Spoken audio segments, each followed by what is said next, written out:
Ini adalah cerita yang mengguncang dua negara sekaligus, Kanada dan India.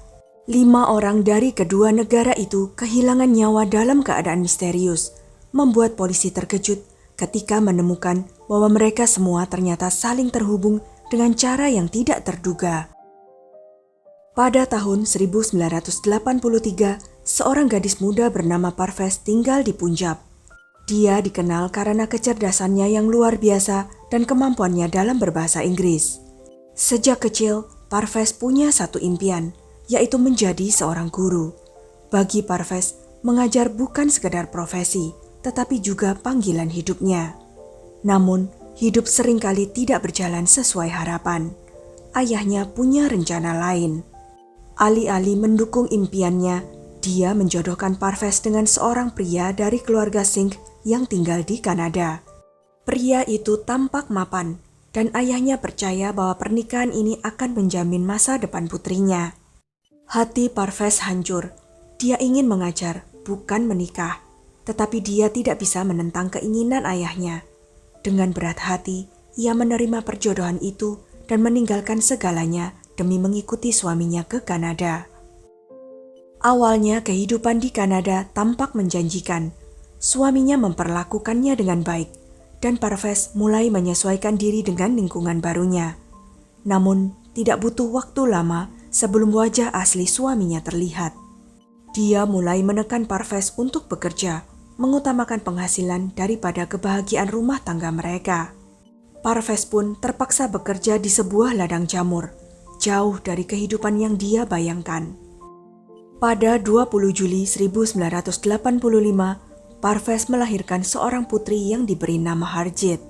Dia berharap kehadiran bayinya akan membawa kedamaian dalam rumah tangga mereka. Namun harapan itu pupus.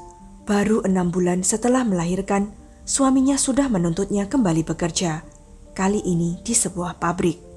Saat sedang berjuang menghadapi kehidupan yang sulit, Parvez kembali mengandung. Dengan tubuh yang semakin lemah, dia tetap bekerja, hingga akhirnya di tahun 1988 ia melahirkan anak keduanya. Hari-hari Parvez terus diisi dengan kerja keras, tanpa dukungan dan kasih sayang dari suaminya. Ketegangan di rumah semakin memuncak. Parvez dan suaminya sering bertengkar, hingga suatu hari semuanya berubah drastis. Dalam kemarahan yang tidak terkendali, suaminya menyerangnya secara fisik. Parvez tidak tinggal diam. Dengan keberanian yang baru dia temukan, dia melaporkan suaminya ke polisi atas kasus kekerasan dalam rumah tangga. Laporannya berujung pada hukuman penjara selama seminggu bagi sang suami. Sepulang dari penjara, suaminya tampak berubah. Dia mulai memperlakukan Parvez dengan lebih lembut, seolah menyesali perbuatannya. Kehidupan mereka terlihat lebih damai, setidaknya untuk sementara waktu. Hingga suatu hari, segalanya berubah lagi, dan kali ini jauh lebih mengerikan.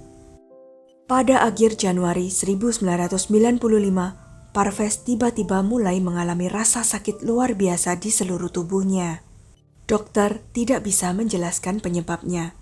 Tidak hanya itu, dia juga sering mengalami sakit kepala parah yang membuatnya tidak berdaya.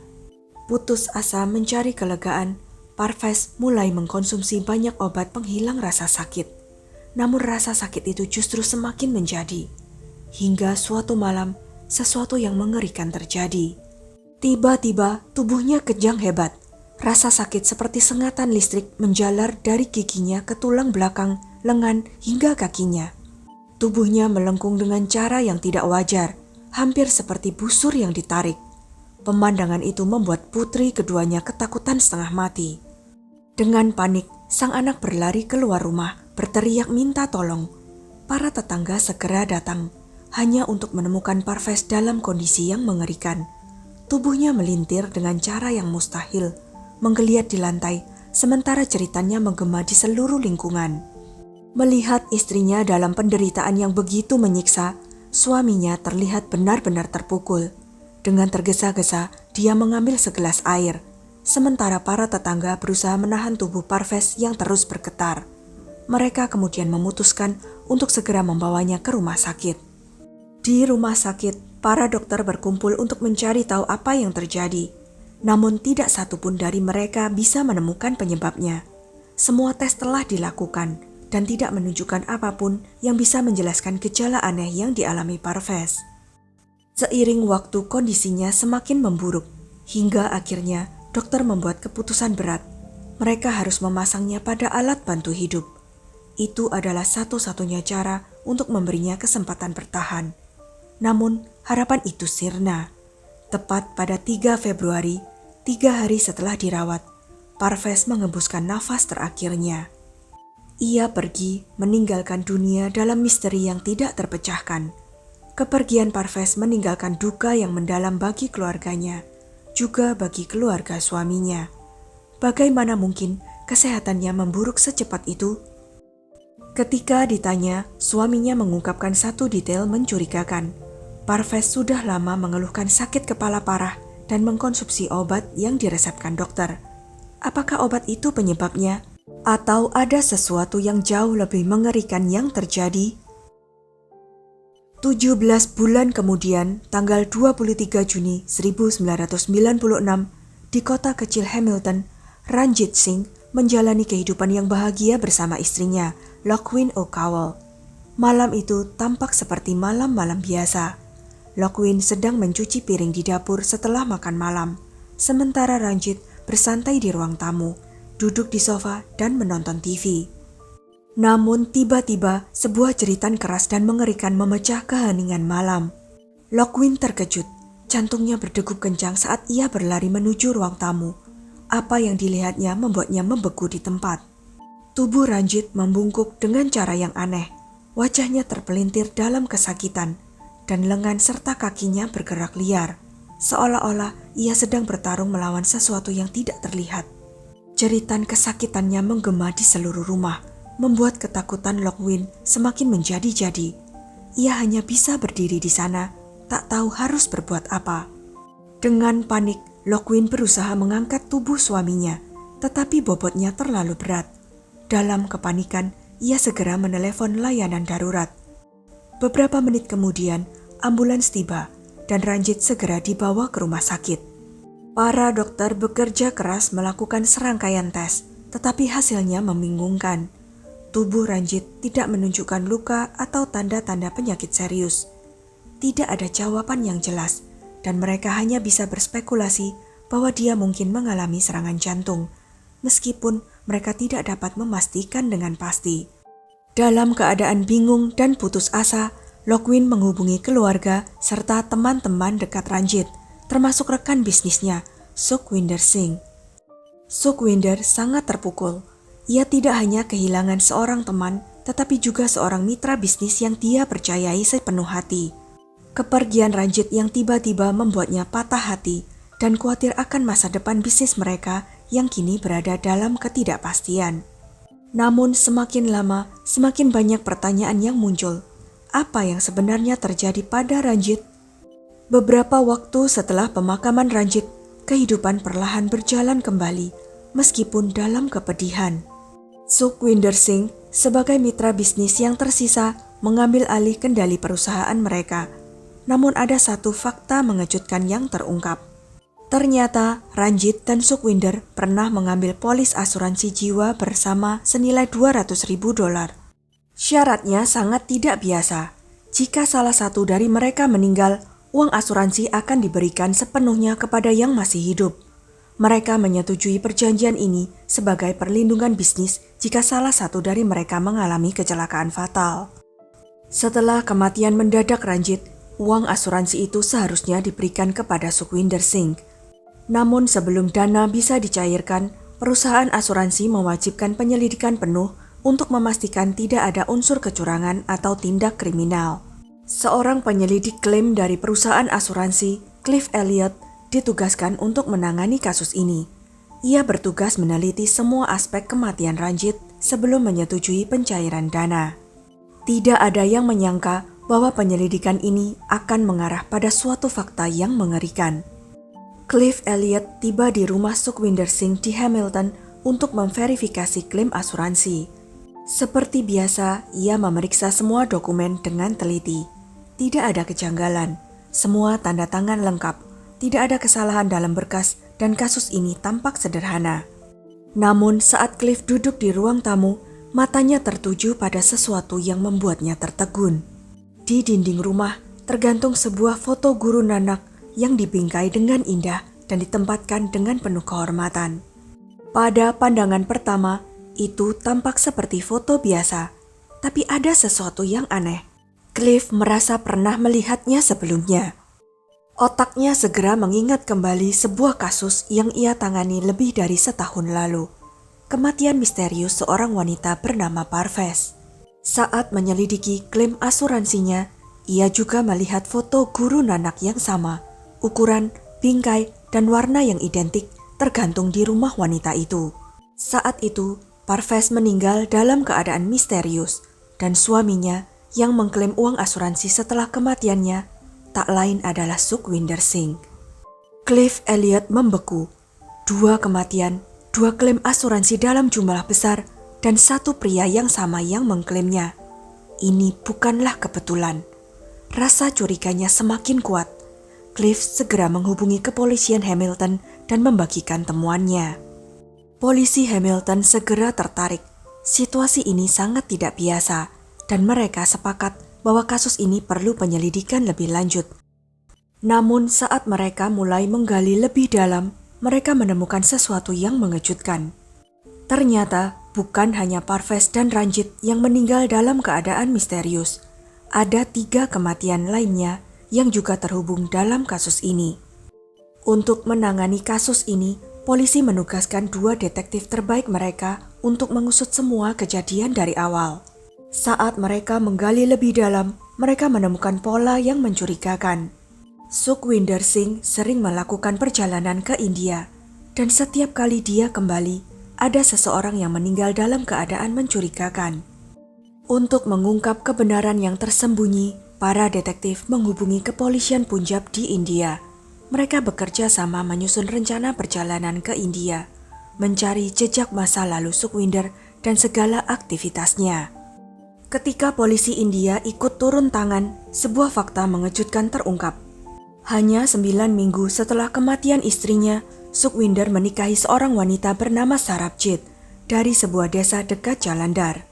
Namun pernikahan ini bukan akhir dari petualangannya. Setelah menikah, ia mengaku akan kembali ke Kanada.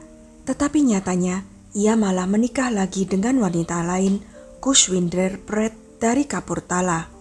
Tujuan utama Sukhwinder dalam pernikahan ini bukanlah cinta, melainkan uang. Ia mengincar mahar besar dari keluarga para pengantin perempuan.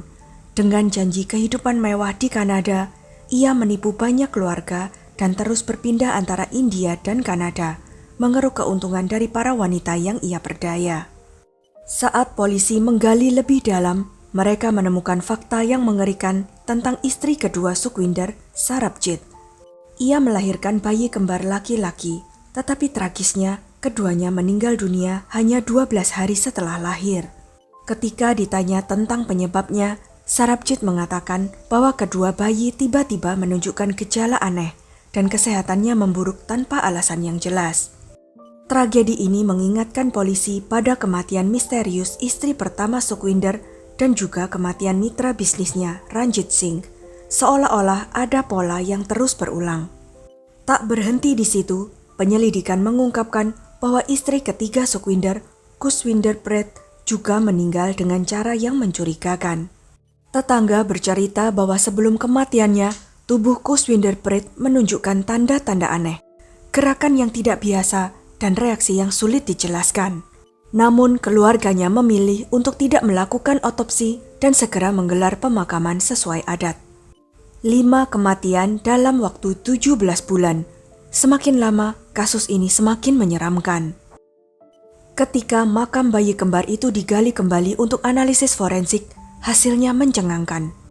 Setelah ditelusuri lebih jauh, laporan dari kematian istri pertama Sukhwinder dan mitra bisnisnya di Kanada juga diperiksa ulang. Temuan mereka mengungkap kebenaran yang mengerikan. Semua korban ternyata telah diracuni dengan zat yang sama. Polisi menemukan bahwa racun itu berasal dari biji pohon tertentu yang kemudian diolah oleh Sukhwinder menjadi pil berbahaya. Ia menyamarkannya sebagai suplemen kesehatan dengan dalih membantu meningkatkan kekuatan fisik. Ia memberikan pil itu kepada mitra bisnisnya sebagai obat untuk meningkatkan stamina dan kepada istrinya sebagai pengobatan penyakit. Namun fakta yang paling mencengangkan adalah bahwa Sukhwinder sendiri yang menyuruh istrinya memberikan pil itu kepada bayi kembar mereka. Ia meyakinkan Sarabjit bahwa pil tersebut akan membuat anak-anak mereka lebih kuat dan sehat. Sayangnya, keadilan terasa jauh dari genggaman. Di India, tak ada laporan resmi atau penyelidikan lebih lanjut terkait kematian bayi kembar maupun istri ketiga Sukhwinder. Di Kanada, meskipun bukti forensik telah mengarah kepadanya, tidak ada tuntutan hukum yang diajukan terkait kematian istri pertama dan mitra bisnisnya. Selama bertahun-tahun, Sukhwinder berhasil lolos dari jeratan hukum. Ia adalah seorang pria yang cerdik, manipulatif, dan dingin. Seorang pembunuh yang hanya peduli dengan uang, bahkan lebih dari nyawa anak-anaknya sendiri. Namun, tidak ada kejahatan yang sempurna. Pada tahun 1997, hukum akhirnya berhasil menangkapnya. Ia ditangkap di bengkel tempatnya bekerja. Setelah interogasi panjang, Sukhwinder akhirnya mengakui semua kejahatannya. Setelah persidangan yang melelahkan, pada 1 Agustus 2001, ia dijatuhi hukuman penjara seumur hidup dengan minimal masa tahanan 25 tahun. Pada tanggal 16 November 2013, Sukhwinder meninggal dunia di rumah sakit. Ada yang mengatakan penyebabnya adalah kanker, sementara laporan lain menyebutkan karena penyakit mendadak yang misterius. Apapun penyebabnya, hidupnya berakhir dalam kegelapan, seperti kejahatan yang telah ia lakukan. Kasus Sukhwinder Singh menjadi perbincangan luas di India dan Kanada. Laporan investigasi, analisis forensik, dan drama persidangan menarik perhatian media. Kisahnya bahkan diabadikan dalam sebuah buku bestseller yang memenangkan berbagai penghargaan. Pada tahun 2003, kisah ini diangkat ke layar lebar dan diadaptasi dalam berbagai bentuk media lainnya. Dalam pengakuannya, Sukhwinder mengatakan bahwa semua kejahatannya dilakukan demi uang. Ia membunuh demi mengklaim asuransi jiwa senilai 100.000 hingga 200.000 dolar. Bahkan dalam kematian bayi kembarnya sendiri, ia tetap tidak menunjukkan penyesalan.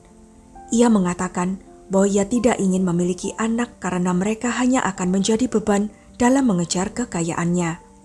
Bagi Sukhwinder, uang adalah segalanya, dan demi itu, ia tidak segan-segan mengorbankan siapapun.